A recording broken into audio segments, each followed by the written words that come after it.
A good answer to the origin of the universe is that God created the heaven and the earth. But a bad answer is the idea that everything evolved out of nothingness and somehow an infinitely dense hot point exploded and created everything that we see. How long would it take for a rock this small to morph into a rock this large? You'd say that it would never happen, right? And that's exactly my point. The Big Bang Theory states that all of the matter was condensed into an infinitely dense hot point of energy. And this piece of dust somehow exploded and created larger pieces of rocks. And think of this, how can you take particles of dust and convert them to water?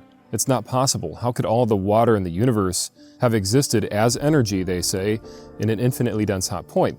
It's not possible. The Big Bang is objectively false. But yet, according to many atheists, the Big Bang is the most plausible explanation of origins, and that is just not true. It is a lie. The only thing that could have brought about life and this matter and energy that we see around us is the Lord God. The Bible tells us that in the beginning, God created the heaven and the earth. Now remember, evolutionists don't just think that life evolved.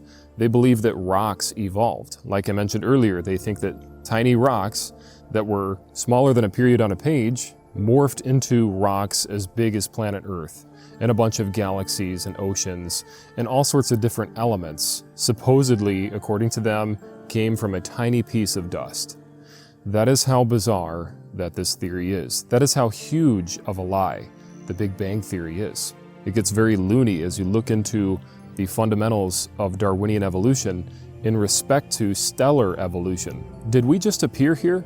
No, obviously something with a high amount of intelligence had to create you and I and every piece of matter and energy that we see around us. It's the only explanation of origins that makes any sense. When you start looking at other alternatives, you enter into the science fiction world, and this is why atheism is based in magic. Because if I was to say that a rock just appeared in my yard from nothing, nobody would believe that.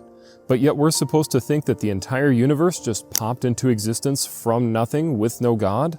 It is a belief in magic that atheists hold to. It is not scientific in any sense whatsoever. The idea that dust morphed into water is quite laughable. And even if we pretend that the Big Bang actually happened, which it didn't, but if we enter into fantasy land, let's consider it. Okay, you have rain that's occurring on Earth, on this molten piece of rock, for millions of years, which supposedly sparked the first single-celled organisms. Well, what are those organisms going to eat? There's no other biology around, right? So what are they going to eat? Hard rock? How are these organisms going to survive? And even if you had a single-celled organism come to life in soup, it's just going to produce worse copies of itself. Remember, we're copies of our parents, and our parents are copies of their parents. We are all copies off copies. We are breaking down genetically. We are not evolving. We are actually devolving, and that's what science has shown us. Just look at how many more diseases we have now than the human population had back in the 1800s even. There were way less diseases than there are now. And what that tells us is that the human genome is deteriorating. That means that we were created with a very good set of genetics at the beginning, and we have degraded since. We did not evolve from a common ancestor millions of years ago. I mean, come on. They're saying now that we descended from a jellyfish, that all mankind can trace back to a jellyfish. That's ridiculous. It's much more plausible to suggest that God created us out of the dust of the ground, and He breathed into our nostrils the breath of life, and that man became a living soul when God brought us into existence.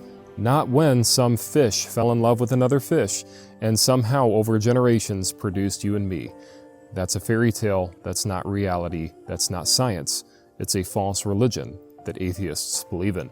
And so that's why I made this video, because I don't want anybody to be tricked anymore by falsehoods.